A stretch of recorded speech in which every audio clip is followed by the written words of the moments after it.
তো বন্ধুরা, বঙ্গোপসাগর থেকে জলীয় বাষ্পের সমৃদ্ধ ঘন কালো মেঘ ধীরে ধীরে প্রবেশ করতে আরম্ভ করে দিয়েছে, যার ফলাফল স্বরূপ আর মাত্র কয়েক ঘন্টা বাকি। তারপরে বজ্রবিদ্যুৎ সহ মাঝারি থেকে ভারী বৃষ্টিপাতের সম্ভাবনা পশ্চিমবঙ্গের, দক্ষিণবঙ্গের একাধিক জেলার ক্ষেত্রে থাকবে। পাশাপাশি বাংলাদেশের ক্ষেত্রেও কিন্তু একাধিক জেলার ক্ষেত্রে বৃষ্টিপাতের আশঙ্কা রয়েছে। তার সাথে সাথেই আলিপুর আবহাওয়া দপ্তর এই মুহূর্তে ঝড়ের সতর্কবার্তাও দিয়ে দিয়েছে। তো আলিপুর আবহাওয়া দপ্তরের মধ্যে কোন কোন জেলার ক্ষেত্রে ঝড় হতে পারে, ঝড় কত কিলোমিটার প্রতি ঘন্টা গতিবেগ নিয়ে উঠতে পারে এবং কখন ঝড় উঠতে পারে, বৃষ্টিপাতের সম্ভাবনা রয়েছে, আপনাদের সমস্ত প্রশ্নের উত্তর আজকের এই ভিডিওতে আমরা সম্পূর্ণ ডিটেলসে লেটেস্ট আপডেটের মাধ্যমে আলোচনা করার চেষ্টা করব। কাজেই আজকের এই ভিডিওটা অত্যন্ত বেশি গুরুত্বপূর্ণ হতে চলেছে। ভিডিওটা আপনি একদমই স্কিপ না করে শুরু থেকে শেষ পর্যন্ত দেখতে থাকবেন এবং এখনো পর্যন্ত যদি আপনি চ্যানেলটিকে সাবস্ক্রাইব না করে রাখেন তাহলে অবশ্যই সাবস্ক্রাইব করার সাথে সাথেই অল নোটিফিকেশনটি অন করে রাখবেন এবং কমেন্ট বক্সে আপনি আপনার জেলার নামটা অবশ্যই লিখে জানিয়ে দেবেন। তো সবার প্রথমে আমরা এই মুহূর্তে সরাসরি চলে যাব একেবারে এই মুহূর্তে বজ্রবিদ্যুৎ সহ বৃষ্টিপাতের মোডে চলে আসলাম এবং এখান থেকে আমি আপনাদেরকে দেখাবো যে পশ্চিমবঙ্গের ক্ষেত্রে কোন কোন এলাকাতে বৃষ্টিপাতের সম্ভাবনা রয়েছে এবং এই মুহূর্তে কোথায় বৃষ্টিপাত হচ্ছে। তো বর্তমানে কিন্তু বন্ধুরা ধীরে ধীরে বৃষ্টিপাত শুরু হয়ে যাবে বাংলাদেশের ক্ষেত্রে, যেখানে সাতক্ষীরা, খুলনা, পিরোজপুর, মাথাবেড়িয়া, বরিশাল এই সমস্ত এলাকাগুলোর ক্ষেত্রে বৃষ্টিপাত দেখা যাবে। যদি আমরা আবহাওয়ার রেডারে যাই তো আমরা আবহাওয়ার রেডার রয়েছি। এই মুহূর্তে কিন্তু বন্ধুরা আপনারা তেমন একখানা মেঘ কিংবা বৃষ্টিপাত দেখতে পাবেন না, কিন্তু এই যে আবহাওয়ার রূপবদল, সেই আবহাওয়ার রূপবদল হতে বেশিক্ষণ কিন্তু সময় লাগবে না। ধীরে ধীরে ধীরে ধীরে কিন্তু মেঘ ঢুকতে আরম্ভ করে দেবে এবং সেই মেঘের কারণে কিন্তু বৃষ্টিপাতেরও সম্ভাবনা রয়েছে। আপনারা দেখতে পাচ্ছেন এই জায়গাটার ক্ষেত্রে কিন্তু এই মুহূর্তে মেঘ লক্ষ্য করা যাচ্ছে এবং এটা যদি আপনারা অভিমুখটা দেখেন তাহলে কিন্তু দেখতে পাবেন যে এটা কিন্তু মুর্শিদাবাদের দিকে অভিমুখ রয়েছে এবং মুর্শিদাবাদের দিকে অভিমুখ মানে কিন্তু সেটা নদিয়ার দিকেও কিন্তু অভিমুখ থাকছে। তো আপনারা যদি এই মুহূর্তে দেখেন তো এই জায়গাটার ক্ষেত্রে কিন্তু একখানা বৃষ্টিপাতের বলয় আমরা এই মুহূর্তে দেখতে পাচ্ছি এবং এই বৃষ্টিপাতের বলয়ের অভিমুখটা কিন্তু এই দিকে রয়েছে, মেহেরপুরে বাংলাদেশের দিকে রয়েছে, কিছুটা নদিয়ার দিকগুলোর ক্ষেত্রেও রয়েছে। তো এরকম ভাবে কিন্তু বৃষ্টিপাত পরবর্তী সময়ে হবে। এবারে আমরা সরাসরি চলে আসবো একেবারে বজ্রবিদ্যুৎ সহ বৃষ্টিপাতের মোডে এবং এখান থেকে আমি আপনাদেরকে দেখাবো যে পরিস্থিতি কি রকম হতে পারে। তো দেখুন, বঙ্গোপসাগরে কিন্তু এই মুহূর্তে যে ঘূর্ণাবর্ত তৈরি হয়ে রয়েছে সেই ঘূর্ণাবর্তের জেরেই হালকা থেকে মাঝারি বৃষ্টিপাতের সম্ভাবনা লক্ষ্য করা যাবে, যেখানে খুলনার আশেপাশের দিকে, বরিশাল রয়েছে, ঢাকা, কুমিল্লার দিকগুলোর ক্ষেত্রে এই মুহূর্তে আর মাত্র কয়েক ঘন্টার মধ্যেই বৃষ্টিপাতের সম্ভাবনা থাকবে। তো এখান থেকে আমরা ধীরে ধীরে ট্র্যাকটাকে চালিয়ে দেবো এবং দেখার চেষ্টা করবো যে পরবর্তী সময়ে আর কোথায় বৃষ্টিপাত হতে পারে। তো চলে আসলাম আমরা এই মুহূর্তে 3টে নাগাদ। তো দেখতে পাবেন যে 3টে নাগাদ কিংবা 4টে নাগাদ খুলনার আশেপাশের দিকে ভারী বৃষ্টিপাতের সম্ভাবনা রয়েছে, বাগেরহাটের দিকে ভারী বৃষ্টিপাতের সম্ভাবনা রয়েছে, অভয়নগর, সাতক্ষীরা আশেপাশের দিকে, শ্রীকান্তপুরের দিকে, মোগলা, বাগেরহাটের দিকগুলোর ক্ষেত্রে ঝড় এবং বৃষ্টিপাতের সম্ভাবনা থাকবে। তো অন স্ক্রিনে যেটা দেখতে পাচ্ছেন যে খুলনা এবং সাতক্ষীরা এলাকাগুলোর আশেপাশের দিকে কিন্তু বেশ ভালো বৃষ্টিপাতের সম্ভাবনা রয়েছে এবং আলিপুর আবহাওয়া দপ্তরের লেটেস্ট রিপোর্টটা আমি আপনাদেরকে দেখাবো। তবে তার আগে আপনারা যেটা দেখতে পাচ্ছেন যে পশ্চিমবঙ্গে, দক্ষিণবঙ্গের ক্ষেত্রে আজকের দিনকে যে সমস্ত এলাকা থেকে বৃষ্টিপাতের সম্ভাবনা থাকবে তার মধ্যে থেকে কিন্তু বন্ধুরা বনগাঁ, তো বনগাঁর আশেপাশের দিকে মাঝারি বৃষ্টিপাত এবং ভারী বৃষ্টিপাতের সম্ভাবনা থাকবে। নাগরকাটার আশেপাশের দিকে হাবড়া, সরবনগর, বাদুরিয়ার আশেপাশের দিকে হালকা বৃষ্টিপাতের সম্ভাবনা থাকবে। এছাড়া কিন্তু বন্ধুরা বগুড়ার আশেপাশের দিকে কিন্তু বৃষ্টিপাতের সম্ভাবনা থাকবে মোটামুটি ভাবে। চাপড়া, কৃষ্ণনগরের দিকগুলোর ক্ষেত্রে হালকা থেকে মাঝারি বজ্রবিদ্যুৎ সহ বৃষ্টিপাত হবে এবং যদি আমরা এখানটা মুর্শিদাবাদের দিকে যাই তো সেখানে কিন্তু হরিহরপাড়া, নওদা, করিমপুরের আশেপাশের দিকে, দমকল, জলিঙ্গি আশেপাশের দিকে কিন্তু মোটামুটি হালকা থেকে মাঝারি বৃষ্টিপাতের সম্ভাবনা বেশ ভালো মতন ভাবেই লক্ষ্য করা যাবে এবং এই মুহূর্তে যদি আমরা একটু জুম আউট করি তাহলে কিন্তু দেখতে পাবেন যে গোটা বাংলার মধ্যে মানে দুই বাংলার মধ্যে কিন্তু খুলনাতেই সব থেকে বেশি ভারী বৃষ্টিপাত দেখা যাচ্ছে। এখান থেকে আমরা ট্র্যাকটাকে চালিয়ে দিয়ে চলে আসলাম 4টে নাগাদ। তো দেখতে পাবেন যে 4টে নাগাদ কিন্তু বৃষ্টিপাতের সম্ভাবনা থাকবে, যেখানে কলকাতার আশেপাশের দিকে, উলুবেড়িয়া দিকগুলোর ক্ষেত্রে হালকা বৃষ্টিপাত হবে, খড়দা, চন্দ্রনগরের ক্ষেত্রেও হালকা বৃষ্টিপাত হবে, আরামবাগের দিকগুলোর ক্ষেত্রে, পান্ডুয়ার দিকে, বর্ধমানের দিকে হালকা ঝিরি ঝিরি বৃষ্টিপাত থাকবে, নদিয়ার আশেপাশের দিকে কিছুটা মাঝারি বৃষ্টিপাতের সম্ভাবনা রয়েছে এবং স্পেশালি পশ্চিমবঙ্গের, দক্ষিণবঙ্গের বনগাঁ সাইডগুলোর ক্ষেত্রে এখানটায় কিন্তু বন্ধুরা খানিকটা ভারী বৃষ্টিপাতের সম্ভাবনা থাকবে।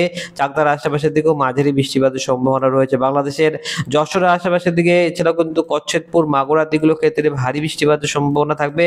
বালিয়াকুন্ডি, পাংশা, এছাড়াও আলমডাঙ্গার আশেপাশের দিকে, পাবনার আশেপাশের দিকগুলোর ক্ষেত্রে, নাগরঘোড়ার দিকগুলোর ক্ষেত্রে হালকা থেকে মাঝারি বৃষ্টিপাতের সম্ভাবনা থাকবে। তো ওভারঅল আমরা যদি বাংলাদেশের আরো একাধিক জেলা দেখি তাহলে কিন্তু দেখতে পাবেন যে ময়মনসিংহ সিলেট লাগোয়া এলাকাগুলোর ক্ষেত্রেও কিন্তু ভারী বৃষ্টিপাতের সম্ভাবনা রয়েছে। তো এই মুহূর্তে আজকের দিনের ক্ষেত্রে কিন্তু বাংলাদেশের দিকে ভারী বৃষ্টিপাত হবে। দক্ষিণবঙ্গের ক্ষেত্রেও কিন্তু বন্ধুরা কিছু কিছু পার্টিকুলারলি এলাকা রয়েছে, যেমন নদিয়ার আশেপাশের দিকে বনগাঁ চত্বরগুলোর ক্ষেত্রে কিছুটা হালকা থেকে মাঝারি বৃষ্টিপাতের সম্ভাবনা দেখা যেতে পারে। তাছাড়া ওভারঅল পশ্চিমবঙ্গ দক্ষিণবঙ্গ ক্ষেত্রে সমস্ত জেলাতে কিন্তু বৃষ্টিপাত হবে না। বিশেষ করে পুরুলিয়ার দিকে কোনো রকম বৃষ্টিপাত হবে না, বাঁকুড়ার দিকে বৃষ্টিপাত হবে না, দুই মেদিনীপুরের দিকে বৃষ্টিপাতের সম্ভাবনা নেই এবং হাওড়া হুগলির এলাকাগুলোর ক্ষেত্রেও কিন্তু অত বেশি বৃষ্টিপাতের সম্ভাবনা নেই। তো আপনারা বুঝতে পারছেন যে বৃষ্টিপাতের সম্ভাবনা কিন্তু ধীরে ধীরে ধীরে ধীরে কমতে আরম্ভ করে দেবে এবং আমরা যদি এই মুহূর্তে এখান থেকে ট্র্যাকটাকে চালিয়ে দিই তাহলে দেখতে পাবেন যে বৃষ্টিপাতটা বাংলাদেশের দিকে কিন্তু এগিয়ে যাচ্ছে। এমনটা না যে এটা পশ্চিম বাংলার দিকে আরো ঢুকে আসছে, এটা কিন্তু বাংলাদেশের থেকেই পশ্চিমবঙ্গের দিকে এসেছিল এবং আবারও ফের পশ্চিমবঙ্গের কিছু কিছু প্রান্তগুলোতে বৃষ্টিপাত হয়ে যাওয়ার পর আবারও বাংলাদেশের দিকে ঢুকে যাবে। তো বাংলাদেশের ক্ষেত্রে বৃষ্টিপাত বেশি হবে আজকের দিনকে ক্ষেত্রে মেহেরপুর, সাইকলবা, ফরিদপুর, যশোর, লোহাগাড়া, পাবনা, নাগারপুরের এগুলোর ক্ষেত্রে সন্ধ্যেবেলার দিকেও কিন্তু বৃষ্টিপাতের সম্ভাবনা থাকবে। তো ওভারঅল বেশ ভালো বৃষ্টিপাতের সম্ভাবনা কিন্তু লক্ষ্য করা যাচ্ছে। এখান থেকে আমরা এই মুহূর্তে ধীরে ধীরে আরো কিছুটা ট্র্যাকটাকে চালিয়ে দিয়েছি এবং আপনারা দেখতে পাচ্ছেন যে বৃষ্টিপাতের সম্ভাবনা কিন্তু মোটামুটি ভাবে লক্ষ্য করা যাচ্ছে এই মুহূর্তে এবং স্পষ্টভাবে দেখতে পাচ্ছি যে আজকের দিনকে রাত্রিবেলার দিকে কিংবা মাঝরাতের বেলার দিকে কিংবা কালকে দিনকের ক্ষেত্রেও কিন্তু বৃষ্টিপাতের সম্ভাবনা নেই। তো মোটামুটি বৃষ্টিপাতের কিন্তু সম্ভাবনা আজকের দিনকে ক্ষেত্রেই থাকবে, আগামী কালকের দিনকে ক্ষেত্রে তেমন কোনো রকম বৃষ্টিপাতের সম্ভাবনা নেই। না পশ্চিম বাংলার দিকে বৃষ্টিপাতের সম্ভাবনা দেখা যাচ্ছে, না বাংলাদেশের ক্ষেত্রে বৃষ্টিপাতের সম্ভাবনা দেখা যাচ্ছে। এতে করে কি হবে, এতে করে ধীরে ধীরে ধীরে ধীরে তাপমাত্রা বাড়তে আরম্ভ করে দেবে। তবে আজকের দিনকে ক্ষেত্রে আলিপুর আবহাওয়া দপ্তর ঝড়ের একটা সতর্কবার্তা প্রকাশিত করে দিয়েছে। তো ঝড়ের সতর্কবার্তা কোন জেলার ক্ষেত্রে প্রকাশিত করেছে সেটাও আমরা এই মুহূর্তে দেখে নেব। তো দেখুন আমরা কিন্তু ট্র্যাকটাকে পুরোপুরিভাবে চালিয়ে রেখে দিয়েছি, কোনো রকম বৃষ্টিপাত বুধবার দিনকে হলো না এবং বৃহস্পতিবার দিনকে ক্ষেত্রেও কিন্তু তেমন কোনো রকম বৃষ্টিপাতের সম্ভাবনা নেই। এবারে আমরা যেটার দিকে নজর রাখবো সেটা হচ্ছে যে চলে আসবো আমরা একটুখানি বায়ুর ঝাপটা মোডে, অর্থাৎ ঝড় হওয়ার আশঙ্কা আজকের দিনকে কোন কোন এলাকার ক্ষেত্রে রয়েছে সেটা আমরা একটু দেখে নেবো। তো দেখুন আমরা এখান থেকে ট্র্যাকটাকে চালিয়ে দিচ্ছি এবং যদি আপনারা ঝড়ের কথা বলেনি তাহলে কিন্তু বন্ধুরা দেখতে পাবেন যে বাংলাদেশের ক্ষেত্রে কিন্তু ঝড় হবার আশঙ্কা রয়েছে। এখানে খুলনা, সাতক্ষীরা, পিরোজপুর, মাথাবেড়িয়া, বরিশাল এই সমস্ত এলাকাগুলোর ক্ষেত্রে 50 কিলোমিটার প্রতি ঘন্টা গতিবেগ নিয়ে ঝড় উঠতে পারে। তাছাড়া পশ্চিমবঙ্গ দক্ষিণবঙ্গের ক্ষেত্রে আমি কিন্তু এই মুহূর্তে কোনো রকম ঝড় দেখতে পাচ্ছি না। এখান থেকে আমরা পুরোপুরি ট্র্যাকটাকে চালিয়ে দিলাম, চলে আসলাম 4টে-5টা নাগাদ। তো 5টা নাগাদ যদি আসি তাহলে কিন্তু পশ্চিমবঙ্গের কিছুটা এলাকাতে কিন্তু দমকা বাতাসের এফেক্ট লক্ষ্য করা যাবে, যেখানে মুড়াগাছা, চাপড়া দিকগুলোর ক্ষেত্রে কিন্তু হালকা থেকে মাঝারি বৃষ্টিপাত হবে। তার সাথে সাথে দমকা বাতাস, ঝোড়ো হাওয়া বইতে পারে মুড়াগাছা, চাপড়া দিকগুলোর ক্ষেত্রে। দেবগ্রামের ক্ষেত্রে বেশ ভালোই মাঝারি বৃষ্টিপাতের সম্ভাবনার সাথে সাথে হালকা ঝড়ও কিন্তু উঠতে পারে এবং এর সাথে সাথে বাংলাদেশের দিকে যদি তাকান তো সেখানে মেহেরপুর, ডামুহুদা, দাসসানা, আলামনাগা এলাকাগুলোর ক্ষেত্রে কিন্তু ঝড়ের একটা বড়সড় আশঙ্কা রয়েছে এবং হালকা থেকে মাঝারি বৃষ্টিপাতের আশঙ্কা রয়েছে। এছাড়া আপনারা দেখতে পাচ্ছেন যে সাতক্ষীরা, শ্রীকান্তপুরের এলাকাগুলোর ক্ষেত্রে হালকা থেকে মাঝারি বৃষ্টিপাতের সম্ভাবনা থাকবে। প্রায় আপনারা দেখতে পাচ্ছেন যে 53 থেকে 54 কিলোমিটার প্রতি ঘন্টা গতিবেগ নিয়ে শ্রীকান্তপুর, সাতক্ষীরা লাগোয়া এলাকাগুলোর ক্ষেত্রে, যশোর লাগোয়া এলাকাগুলোর ক্ষেত্রে ঝড়ের একটা আশঙ্কা রয়েছে। তো মোটামুটি ঝড় এবং ভারী বৃষ্টিপাতের সম্ভাবনা কিন্তু বাংলাদেশের ক্ষেত্রে রয়েছে। পশ্চিমবঙ্গের ক্ষেত্রেও কিন্তু ঝড় হবে এবং এর সাথে সাথে বৃষ্টিপাতেরও আশঙ্কা রয়েছে। আপনারা দেখতে পাচ্ছেন পশ্চিমবঙ্গের দিকেও কিন্তু ঝড় হওয়ার আশঙ্কা রয়েছে, এমনটা না যে পশ্চিমবঙ্গের দিকে ঝড় হওয়ার কোনো রকম আশঙ্কাই নেই। তো আপনারা বুঝতে পারলেন যে পরিস্থিতি কি রকম হতে পারে। এবারে আমরা সরাসরি দেখে নেবো আলিপুর আবহাওয়া দপ্তরের লেটেস্ট রিপোর্ট এবং দেখে নেবো আলিপুর আবহাওয়া দপ্তরের লেটেস্ট রিপোর্টে কোন কোন এলাকার ক্ষেত্রে ঝড়ের সতর্কবার্তা দিয়েছে এবং কোন কোন এলাকার ক্ষেত্রে বৃষ্টিপাতের সতর্কবার্তা দিয়েছে। তো অন স্ক্রিনে আপনারা দেখতে পাচ্ছেন আমরা চলে আসলাম এই মুহূর্তে আলিপুর আবহাওয়া দপ্তরের লেটেস্ট রিপোর্ট এবং এখানে ক্লিয়ারলি দেখা যাচ্ছে যে আজকের দিনকের ক্ষেত্রে যে লেটেস্ট রিপোর্টটা দেওয়া হয়েছে তাতে করে কিন্তু আজকের দিনকের ক্ষেত্রে এখানটায় দার্জিলিং, কালিম্পংয়ের ক্ষেত্রে বজ্রবিদ্যুৎ সহ বৃষ্টিপাতের সম্ভাবনা রয়েছে। তার সাথে সাথে আজকের দিনকের ক্ষেত্রে কিন্তু বন্ধুরা আলিপুর আবহাওয়া দপ্তরের লেটেস্ট রিপোর্টের মতে বজ্রবিদ্যুৎ সহ বৃষ্টিপাত বীরভূম, মুর্শিদাবাদ, নদিয়া এই 3টে জেলার ক্ষেত্রে কিন্তু বৃষ্টিপাতের সম্ভাবনা রয়েছে। এবং যদি আমরা একটুখানি নিচের দিকে আসি তাহলে কিন্তু দেখতে পাবেন যে ধীরে ধীরে তাপমাত্রা বাড়বে। 2 থেকে 3 দিনের মধ্যে 2 থেকে 3 ডিগ্রি সেলসিয়াসের কাছাকাছি তাপমাত্রা বাড়তে চলেছে।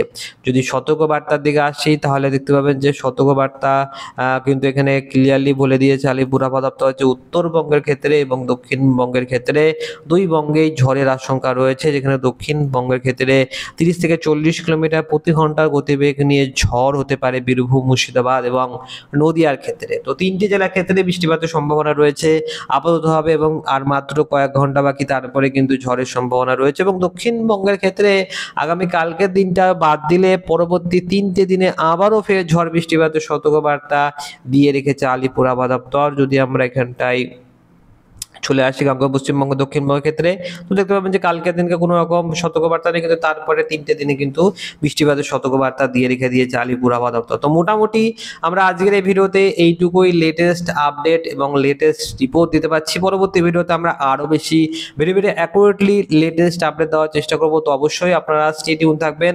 এখনো পর্যন্ত সাবস্ক্রাইব না করে রাখলে সাবস্ক্রাইব করার সাথে সাথে অল নোটিফিকেশনটি অন করে রাখবেন। আপনাকে অসংখ্য অসংখ্য ধন্যবাদ এই ভিডিওটা শুরু থেকে শেষ পর্যন্ত দেখার জন্য।